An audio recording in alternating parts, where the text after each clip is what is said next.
here with BJ Clagon after a 12-3 win against Clarion. BJ, can you tell me how your body's feeling? You were banged up a little bit early in the season, came back at Midlands, and this is your first duel back.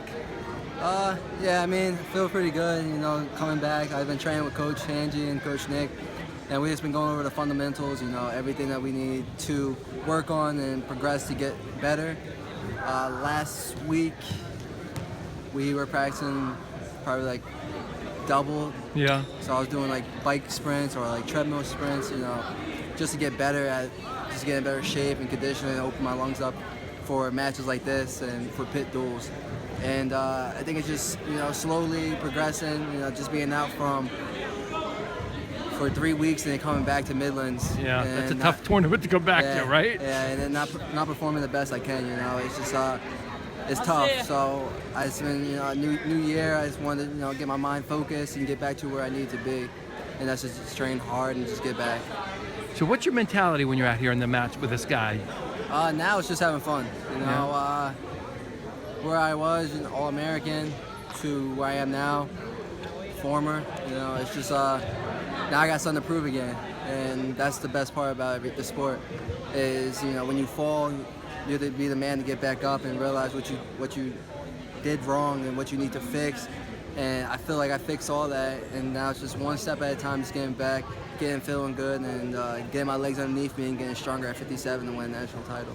Nice. Now, last year I watched you probably gave national champion Zane Rutherford maybe his closest match. Yeah. Now, are you a bright lights wrestler? Do you get more up for the tough competition, or is that just, I'll take that as a yes? I mean, the big matches are always the fun matches, and I can definitely have nothing to lose there. When you got nothing to lose, you go out there and perform your best. And I feel like that's every wrestler. Every wrestler is like, oh man, this kid, national champ, beating everyone major or pin or tech. I'm going out there wrestling and I get the opportunity to beat him.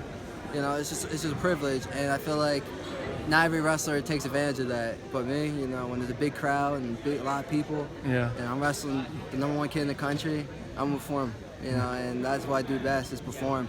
And I don't care who it is, I'll perform the same way I perform every match.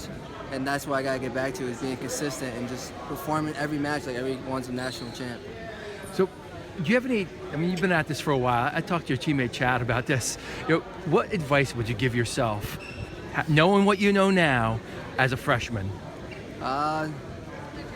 Just time is short, Yeah. You gotta live it up. You gotta have fun with the sport. Me and Chad talk about this all the time. I have a year and a half left. Yeah. Maybe less, to do what we want to do in our careers. And me and Chad, we plan on being the best to come out here. And I think that's like the #1 thing that we focus on. And I haven't been focusing on it so much, but as time went on, I realized that time is short and time is precious, and you gotta take advantage of everything you have, and I have a gift and I haven't been using it to my full ability. So 100%, baby. I gotta keep training and just getting better every day and just keep working with Chad, and eventually I'm gonna progress and get better and better and better and become a national champ. What's your goal for the year? National champion? National champ, of course. What's the last thing you think about when you step on that mat? Let's go, baby. Let's go, baby. And if I was watching you in the wrestling room, what kind of wrestler would someone see? A hard worker, someone who wants to win, and someone who definitely been training, but they haven't got to where they need to go, and they definitely want to be there, and they've been training hard every day, extra work, just becoming better. How do you keep yourself motivated? How do you keep the fire of competition just going? Love it. You love the competition. You just gotta love. Yeah. I think cutting weight, it's a hate-love sport, everyone says, but at the end of the day, you gotta love it. And you gotta love that you're mentally tougher than anyone that you wrestle. You gotta love that you're mentally tougher than anyone in the fucking world, But, it's just like small things like that, and you gotta love it. And I feel like that's the #1 thing that no one does, love it. A lot of people just fall out of love and just stop loving the sport, and you just gotta keep consistent and just fall in love, and I fell back in love. Excellent. Hey, good luck this season. Thanks for taking the time. Thank you.